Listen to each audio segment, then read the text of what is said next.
SBI का एक single account पे आप कितना डेबिट कार्ड रख सकते हैं, क्या आपको पता है? अगर आप मल्टीपल डेबिट कार्ड रखते हैं तो आपके साथ क्या हो सकता है? क्या कोई इफेक्ट पड़ता है या नहीं? क्या आपको ये पता है? नहीं है? चलिए आज इसके ऊपर पूरा डिटेल में बात करते हैं। अगर आपके पास एक एसबीआई का सिंगल अकाउंट है तो उससे आप जितना चाहे उतना डेबिट कार्ड पहले रख सकते थे। पहले के समय में कोई लिमिटेशन नहीं था, अनलिमिटेड डेबिट कार्ड आप मंगा सकते थे। सिर्फ उसमें नुकसान यही हो रहा था कि आपका चार्जेस ज्यादा लगता था। अगर मान लीजिए आप चाहे तो 10 डेबिट कार्ड रख सकते थे, कोई दिक्कत नहीं है, पर 10 के लिए आपको अलग अलग पेमेंट देना पड़ता था, उसका फीस देना पड़ता था। तो इस तरीके से क्या होता था, साल में आपका ज्यादा पैसा नुकसान होता था। और कुछ प्रॉब्लम सामने दिखाई दिया था जिसके कारण एसबीआई ने अभी उसको लिमिटेड कर दिया है। लिमिटेड कितना किया है पता है आप लोगों को? सिर्फ 2। अभी के टाइम में आप मैक्सिमम 2 डेबिट कार्ड ही रख सकते हैं। और पहले क्या था, आप जितना मर्जी उतना डेबिट कार्ड रख सकते थे। तो उसमें नुकसान क्या होता था, बहुत समय में बहुत प्रॉब्लम दिखाई दिया था।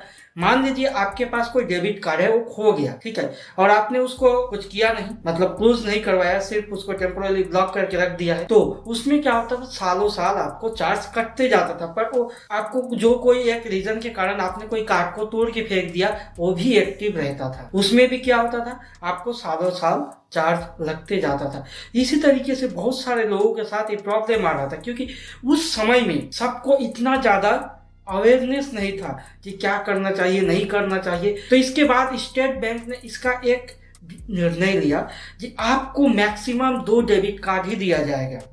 और इसके पहले 2 से ज़्यादा रखते थे तो बहुत से रीज़न था। मान लीजिए आप मल्टीपल लोग उसको यूज़ कर सकते थे अलग अलग, और ये नेशनल इंटरनेशनल ये दोनों के लिए ही अलग है। अभी भी वो नियम है, ऐसा नहीं है। क्योंकि देखिए, रुपे डेबिट कार्ड जो है वो सिर्फ भारत में ही यूज होता था और भारत के बाहर कभी उससे ट्रांजैक्शन नहीं होता था पहले। पर अभी क्या है, अभी दोनों यूज होगा, भारत में भी हो सकता है, अलग कंट्री में भी हो सकता है, पर उसमें अंतर एक ही है, ये आपको बोलना पड़ता है जिसको मैं इंटरनेशनल यूज करूंगा तभी आपको रुपए का प्लेटिनम डेबिट कार्ड दिया जाएगा। नहीं तो जो नॉर्मल डेबिट कार्ड मिलेगा आपको, सिर्फ आप अभी भी इंडिया में ही पे कर सकते हैं।